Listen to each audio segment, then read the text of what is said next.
नमस्कार साथियों, स्वागत है आपका Rajasthan current affairs YouTube channel में।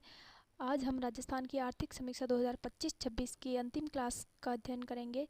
इसमें मैंने आर्थिक समीक्षा 2025-26 के टॉप 50 क्वेश्चन बनाए हैं, जो कि नए पैटर्न के आधार पर आपको दिए जाएंगे, जिसमें आर्थिक समीक्षा को लेकर संपूर्ण डाटा दिया गया और इसका संपूर्ण निचोड़ आज हम करने वाले हैं। तो चलिए शुरू करते हैं।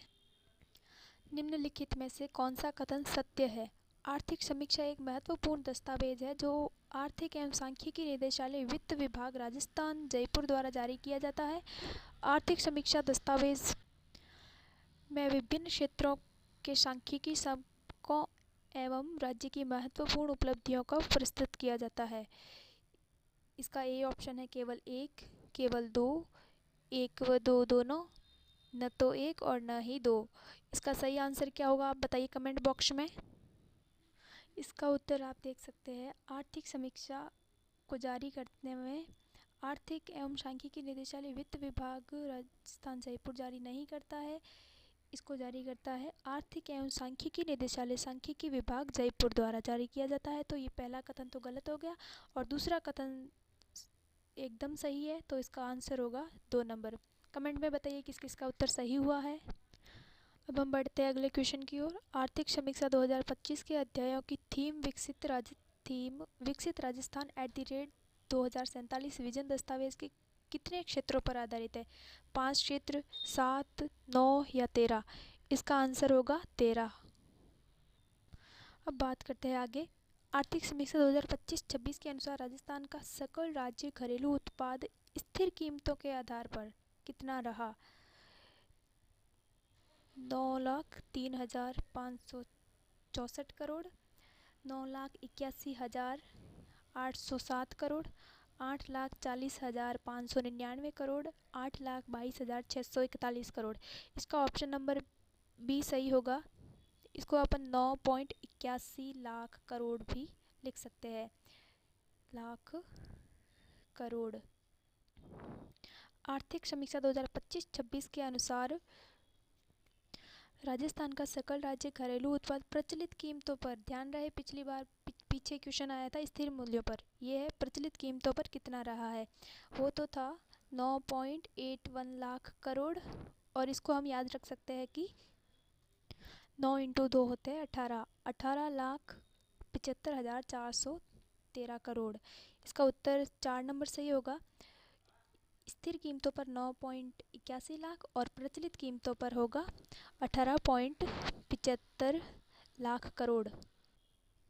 आर्थिक समीक्षा 2025-26 के अनुसार राजस्थान का सकल राज्य घरेलू वृद्धि दर स्थिर कीमतों के आधार पर कितनी रही है? स्थिर कीमतों के आधार पर 8.93%, 8.77%, 8.66%, 7.82%। इसका ऑप्शन नंबर सी सही होगा, 8.66%। आर्थिक समीक्षा 2025-26 के अनुसार राजस्थान का सकल राज्य घरेलू उत्पाद में वृद्धि दर कितनी रही है? वृद्धि दर अक्सर परीक्षाओं में पूछी जाती है, तो इसको आप स्टार लगा लो और ये क्वेश्चन बहुत इंपॉर्टेंट होता है। यहाँ अपने को प्रचलित कीमत पर सकल राज्य घरेलू उत्पाद में वृद्धि दर पूछी गई है। सकल राज्य घरेलू उत्पाद में वृद्धि दर प्रचलित कीमतों पर 10.24% रही। आर्थिक समीक्षा 2025-26 के अनुसार प्रचलित कीमतों पर राजस्थान की प्रति व्यक्ति आय पीसीआई, राजस्थान की पीसीआई प्रचलित कीमतों पर कितनी रही है? 1,85,053 करोड़, 96,638 करोड़, 1,85,095 करोड़ या फिर 2,02,349 करोड़। इसका ऑप्शन नंबर 4 सही होगा, 2,02,349 करोड़। आर्थिक समीक्षा 2025-26 के अनुसार प्रचलित कीमतों पर राजस्थान की प्रति व्यक्ति आय कितनी रही है? प्रचलित कीमतों पर तो अभी यही पूछा था अपन को, 2,02,349 और ये 2024-25 में रही थी। 2024-25 में यही रही थी और ये 25-26 में ये है। अब बात करते हैं आगे। आर्थिक समीक्षा 2025-26 के अनुसार स्थिर कीमतों पर राजस्थान की प्रति व्यक्ति आय कितनी रही है? प्रचलित कीमतों पर 2,02,000 कुछ था और स्थिर कीमतों पर हम देख सकते हैं 1,03,189 करोड़ स्थिर कीमतों पर प्रति व्यक्ति आय रही है। अब देखते हैं अगला प्रश्न। निम्नलिखित में से सत्य कथन, ये ट्रेंडिंग में चल रहा है पैटर्न भाई, ये पैटर्न बहुत इंपॉर्टेंट है और इस प्रकार के क्वेश्चन ही आपको पूछे जाएंगे। आर्थिक समीक्षा 2025-26 के अनुसार प्रति व्यक्ति आय की गणना शुद्ध राज्य घरेलू उत्पाद को राज्य की मध्य वर्षीय कुल जनसंख्या से विभाजित कर प्राप्त की जाती है। ये ऑप्शन बिल्कुल सही है। 2 नंबर पे है प्रति व्यक्ति आय लोगों के जीवन स्तर एवं कल्याण का सूचक है। ये भी बिल्कुल सही है। प्रचलित कीमतों पर प्रति व्यक्ति आय वर्ष 2024-25 के मुकाबले 25-26 में 7.76% वृद्धि हुई। 7.76% वृद्धि नहीं हुई थी, यहाँ पे हुई थी 9.32% की वृद्धि हुई। तो ये ऑप्शन खोटा हो गया। तो इसमें देख सकते हैं 1 और 2 नंबर सही है। तो ऑप्शन नंबर बी केवल 1 और 2 सही है। आर्थिक समीक्षा 2025-26 के अनुसार स्थिर कीमतों पर शुद्ध राज्य घरेलू उत्पाद कितना रहा? 78,91,000। इसका ऑप्शन नंबर बी सही होगा।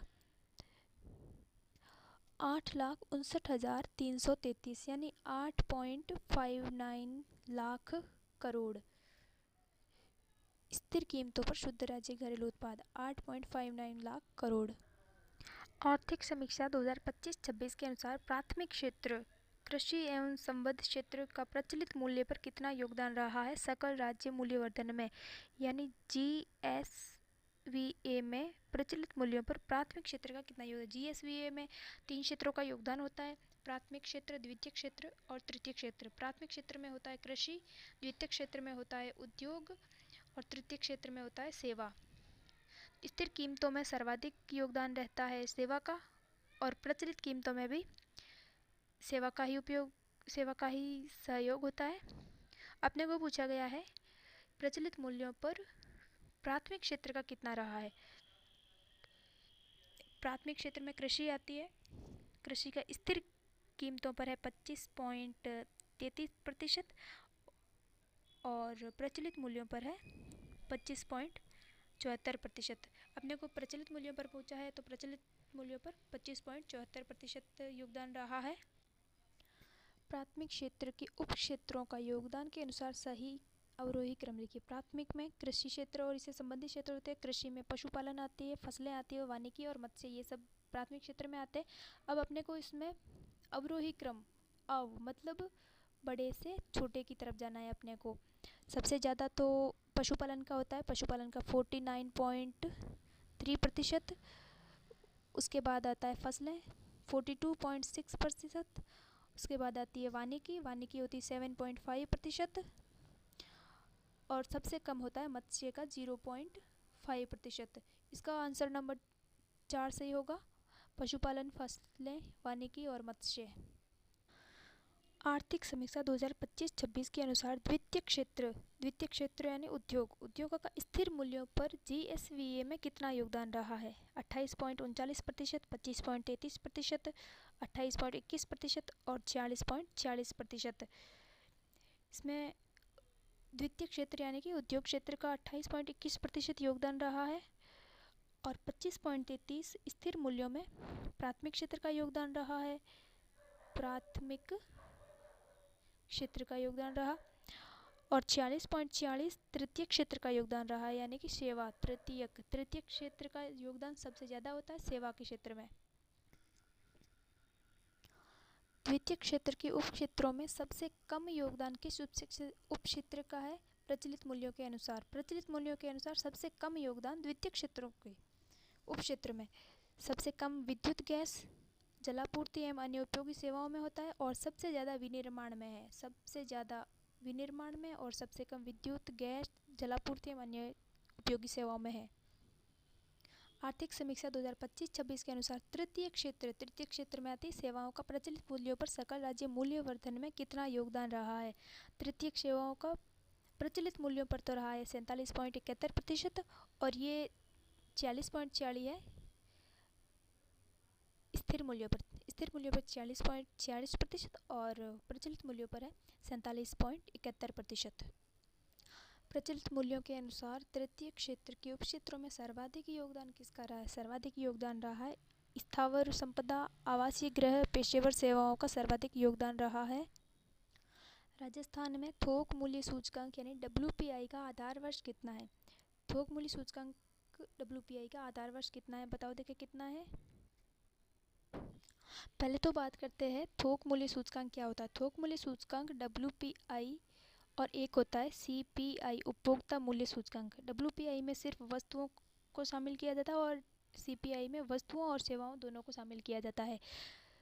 थोक मूल्य सूचकांक का आधार वर्ष 1999 से 2000।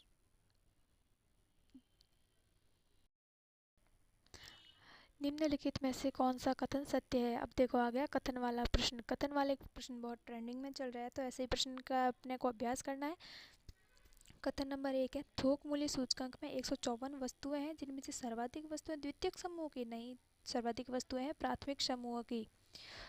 WPI में सर्वाधिक भारांकन प्राथमिक समूह का है, सर्वाधिक भारांकन तो द्वितीयक समूह का है। तो इसमें कथन न तो एक सही है और न ही दो सही है।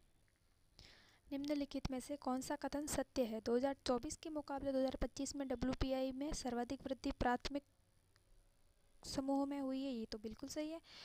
वर्ष 2025 में थोक मूल्य सूचकांक 394.13 रहा है, नहीं 399.74 रहा है थोक मूल्य सूचकांक 2025 में।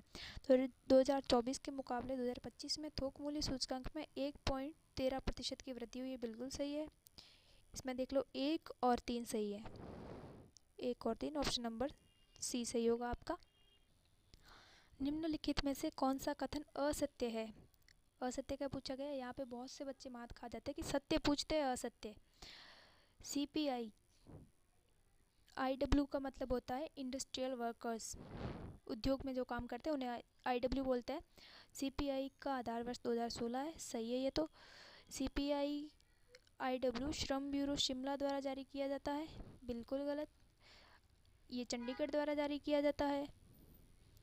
CPI IW के आधार पर सार्वजनिक और निजी दोनों क्षेत्रों के कर्मचारियों के महंगाई भत्ते का निर्धारण किया जाता है, सही है ये तो। संपूर्ण भारत के 88 केंद्रों हेतु CPI IW जारी किया जाता है, ये भी सही है, ये भी सही है, नहीं सॉरी ये गलत है, ये सही है और ये सही है। इसमें असत्य कथन का पूछा है तो आपका आंसर होगा 2 नंबर बी, शिमला नहीं है, यहाँ ध्यान रखें चंडीगढ़ है। सितंबर 2020 से राजस्थान के निम्न में से किन केंद्रों हेतु CPI जारी किया जाता है। 1 number Ajmer, 2 number Jaipur, 3 number Bhilwara, 4 number Alwar. तो अजमेर के लिए तो नहीं किया जाता है, जयपुर भीलवाड़ा अलवर 2 3 4, 2 और 3, 2 3 व 4, सी ऑप्शन सही है आपका। औद्योगिक क्षेत्र औद्योगिक उत्पादन सूचकांक में कौन सा समूह शामिल नहीं है पूछा गया। तो पहले में तो है विद्युत, फिर विनिर्माण, खनन व निर्माण। सारे ऑप्शन अपने को एक जैसे लग रहे हैं और परीक्षा में ऐसा ही होता है, बच्चा हड़बड़ा जाता है और सारे ऑप्शन एक जैसे दिखने की वजह से वो प्रश्न गलत करके आ जाता है। ध्यान रहे औद्योगिक उत्पादन सूचकांक में 3 ही समूह शामिल होते हैं, इसमें विद्युत भी शामिल होता है, विनिर्माण भी शामिल होता है और खनन भी होता है। निर्माण इसमें शामिल नहीं होता, इसका ऑप्शन नंबर 4 सही होगा। निर्माण शामिल नहीं होता है, विद्युत विनिर्माण और खनन 3 ही क्षेत्र शामिल होते हैं इसमें। निम्नलिखित में से कौन सा कथन सत्य है। सत्य पूछा गया है अपने को सकल स्थायी पूंजी निर्माण परिसंपत्तियाँ यानी परिसंपत्तियाँ 2024-25 में 5,02,412 करोड़ रही, ये तो बिल्कुल सही है।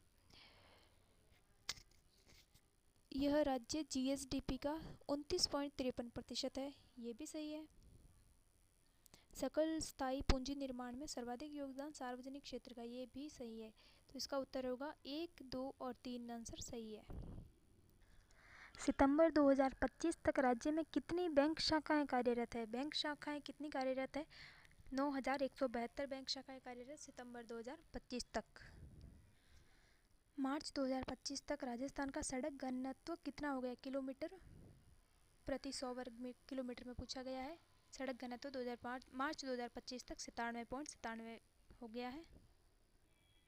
31 मार्च 2025 तक राजस्थान में कितने गांवों को सड़कों से जोड़ा जा चुका है। 6,019, 39,000, 39,408 या फिर 39,666। 39,666 गाँवों को जोड़ा जा चुका है जो कि कुल गाँवों का 91.68% है। दिसंबर 2025 तक राजस्थान की अधिष्ठापित ऊर्जा क्षमता कितनी है? 31,556.43 मेगावाट 2025 तक है, दिसंबर 2025 तक। दिसंबर 2025 तक कितने गांवों का विद्युतीकरण हो चुका है? गांवों में तो 43,956 गांवों का विद्युतीकरण हो चुका है और 1.14 लाख ढाणियों का विद्युतीकरण हो चुका है। ढाणियों का 1.14 लाख ढाणियों का विद्युतीकरण हो चुका है और 111.15 लाख परिवारों का विद्युतीकरण हो चुका है। परिवार 111.15 लाख। प्रधानमंत्री सूर्य घर मुफ्त बिजली योजना के तहत राजस्थान सरकार ने कितने घरों में सोलर रूफटॉप संयंत्र लगाने का लक्ष्य रखा गया है? सोलर रूफटॉप संयंत्र लगाने का लक्ष्य 1 करोड़ का रखा गया है राजस्थान सरकार ने। दिसंबर 2025 तक कितने उपभोक्ताओं हेतु 493 मेगावाट सोलर रूफटॉप क्षमता स्थापित की जा चुकी है? 1.22 लाख। निम्नलिखित में से कौन सा कथन सत्य है? सत्य का पूछा गया। वर्ष 2025-26 में खाद्यान्नों का कुल उत्पादन 283.98 लाख मीट्रिक टन रहा। ये तो बिल्कुल सही है। वर्ष 2024-25 के मुकाबले 2025-26 में खाद्यान्नों के कुल उत्पादन में 8.25% की वृद्धि हुई है। नहीं, वृद्धि नहीं हुई है, यहाँ पे कमी हुई है और कमी हुई है 8.28% की कमी दर्ज हुई है। तो मतलब ये ऑप्शन आपका गलत है, केवल एक सही है। निम्नलिखित में से कौन सा कथन सत्य है? राज्य का कुल प्रतिवेदी क्षेत्रफल 2024-25 में 342.74 लाख हेक्टेयर। नहीं, 374.74 नहीं था, ये था 343.43 लाख हेक्टेयर था। पहला कथन गलत हो गया। भू उपयोग सांख्यिकी 2024-25 के अनुसार शुद्ध बोया गया क्षेत्रफल 53.02% है। सही है, कथन सिर्फ एक सही है। आर्थिक समीक्षा 2025-26 के अनुसार वर्ष 2025 में कुल कितने पर्यटक आए? वर्ष 2025 में 2,544.48 लाख पर्यटक आए। निम्नलिखित में से कौन सा कथन असत्य है? कृषि गणना 2015-16 के अनुसार कुल प्रचलित भूमि जोतों की संख्या 76.55 लाख। सही है। भूमि जोतों की क्षेत्रफल 208.73 हेक्टेयर। ये भी सही है। औसत जोत आकार 2.73 हेक्टेयर। ये भी सही है। महिला प्रचलित भूमि जोतों की संख्या 16.55 लाख हेक्टेयर। नहीं नहीं नहीं, ये रही है 7.55। ये ऑप्शन सही होगा आपका। ये तीनों सही है, लेकिन अपने को असत्य पूछा है तो ये आंसर सही होगा। कुल भूमि जोतों में सीमांत जोत का कितना प्रतिशत है? जोतों का भी अलग अलग प्रकार होता है। सीमांत जोतों का है 40.12%। निम्नलिखित में से कौन सा कथन सत्य है? सत्य कथन पूछे गए। वर्ष 2024-25 के मुकाबले 2025-26 में प्रचलित कीमतों में सर्वाधिक वृद्धि सेवा क्षेत्र में हुई है। सही बात है ये। वर्ष 2024-25 के मुकाबले 2025-26 में स्थिर कीमतों पर कृषि एवं संबद्ध क्षेत्र की वृद्धि 0.22% रही है। ये भी सही है। इसमें कथन 1 और कथन 2 दोनों सही है। ऑप्शन नंबर 4 इसका सही आंसर होगा। निम्नलिखित में से कौन सा असुमेलित है? सोयाबीन में राजस्थान का तीसरा स्थान सही है ये। मूंगफली में राजस्थान दूसरे स्थान पर है।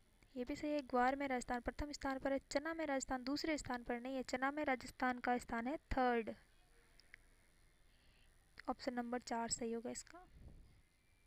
वर्ष 2019 से 23 में राजस्थान की औसत जीवन प्रत्याशा दर कितनी रही है जी? औसत जीवन प्रत्याशा दर रही है 70.4 वर्ष। देखो, इसमें सिर्फ पॉइंट का फ़र्क है, फिर भी ये आपका उत्तर प्रश्न गलत हो सकता था अगर आप 3 करते। सिर्फ 70 याद नहीं करना है, अपने को पूरा डाटा याद करना। 70.4 वर्ष। ऑप्शन नंबर सी सही है। निम्नलिखित में से कौन सा कथन सत्य है? 31 मार्च 2025 तक राजस्थान में सड़कों की कुल लंबाई 3,35,306 किलोमीटर है। सही है। 31 मार्च 2024 तक राजस्थान का सड़क घनत्व 97.97 किलोमीटर प्रति 100 वर्ग किलोमीटर में रहा। ये भी सही है। कथन नंबर 3 1 व 2 दोनों सही है। निम्नलिखित में से कौन सा कथन सत्य है? ये तो हो गया था, 1 व 2 दोनों सही है। निम्नलिखित में से कौन सा कथन सत्य है? पशुगणना 2019 के अनुसार राज्य में कुल पशुधन 568.1 लाख पशुधन है। 146.23 लाख कुक्कुट संख्या दर्ज की गई, ये भी सही है। राजस्थान में देश के कुल पशुधन का लगभग 10.60% हिस्सा है। ये आंकड़ा काफ़ी इंपॉर्टेंट है, इसको याद रखो। 10.60% ये सही है। देश के कुल दूध उत्पादन में 14.51 तथा ऊन उत्पादन में 47.53% योगदान रहा है राजस्थान का। ये भी सही है, ये भी सही है। ये चार ऑप्शन सही है। Option number 4। निम्नलिखित में से कौन सा कथन सत्य है? वर्ष 2024-25 के दौरान 97,171.66 करोड़ निर्यात हुआ, ये सही है। राज्य की शीर्ष 5 निर्यातक वस्तुएं इंजीनियरिंग वस्तुएं, रत्न एवं आभूषण वस्तुएं, धातु वस्त्र तथा हस्तशिल्प, ये भी सही है। 5 निर्यातक वस्तुओं के नाम याद रखने पड़ेंगे भाई। इन 5 शीर्ष वस्तुओं में राज्य निर्यात में योगदान 87% नहीं रहा था, 67% रहा था। इसमें 1 और 2 सही है, यानी ए 1 और 2 दोनों सही है। निम्नलिखित में से कौन सा कथन असत्य है? राजस्थान के 82 प्रकार के खनिजों का भंडारण है, सही है। जिनमें से 57 खनिजों का वाणिज्यिक उत्पादन होता है, ये भी सही है। Rajasthan calcite, silver, natural gypsum, जस्ता, सेलेनाइट, वोलेस्टोनाइट का एकमात्र उत्पादक है, ये भी सही है। राजस्थान भारत के कुल पोटाश का 91% हिस्सेदार है, नहीं 94% हिस्सेदार है। यहाँ से प्रश्न बनने की पूरी संभावना है, क्योंकि इस बार आर्थिक समीक्षा में बहुत बड़ा एक चार्ट दिया गया है और यहाँ से प्रश्न पूछे जाते हैं अक्सर, तो ये बहुत इंपॉर्टेंट क्वेश्चन बन जाता है आपके लिए। राजस्थान राज्य खान एवं खनिज लिमिटेड द्वारा SBU&PC लिग्नाइट का संचालन कहाँ किया जा रहा है? लिग्नाइट का संचालन तो जयपुर में हो रहा है। निम्नलिखित में से कौन सा कथन सत्य है? पहला है, राजस्थान देश में स्थलीय प्राकृतिक गैस व तेल उत्पादन में दूसरा स्थान रखता है, ये सही है। राजस्थान दूसरा स्थान रखता है। भारत के कुल कच्चे तेल उत्पादन में लगभग 12% योगदान देता है, ये भी सही है। राजस्थान में 3.42 MMT वार्षिक कच्चे तेल का उत्पादन होता है, ये भी सही है। 1, 2 और 3 ऑप्शन नंबर 4 सही है इसका। निम्नलिखित में से कौन सा कथन सत्य है? राज्य में 4 पेट्रोलियम युक्त बेसिन है, 4 ही है। यह 1.50 लाख वर्ग किलोमीटर में फैले हुए, ये भी सही है। यह मुख्यतः 14 जिलों में विस्तृत है, ये भी सही है। राज्य में प्रतिदिन लगभग 57,000 से 59,000 बैरल तेल का उत्पादन किया जाता है। 1 बैरल बराबर होता है 169 लीटर। 57,000 से 59,000 बैरल तेल का उत्पादन किया जाता है, ये भी सही है। 1, 2, 3 और 4 ऑप्शन नंबर 4 सही है इसका। अब बात करते हैं अपना आज के सेशन का आखिरी क्वेश्चन पे। निम्नलिखित में से कौन सा कथन सत्य है? ये तो हो गया था, ये रहा आखिरी क्वेश्चन आपका। राजस्थान पचपदरा रिफाइनरी का दिसंबर 2025 तक कितने प्रतिशत कार्य पूर्ण हो चुका है? 85%, 90%, 93 या 96%? दिसंबर 2025 तक 90% कार्य पूरा हो चुका है। और राजस्थान रिफाइनरी की शुरुआत कब हुई थी? आप ये कमेंट बॉक्स में ज़रूर बताएं। राजस्थान रिफाइनरी में किस किस का योगदान है और कब शुरू हुई थी, कमेंट बॉक्स में ज़रूर बताएं आप। अगर आपको हमारा कंटेंट पसंद आता है तो लाइक कीजिए और शेयर करके सब्सक्राइब ज़रूर करिएगा। Thank you.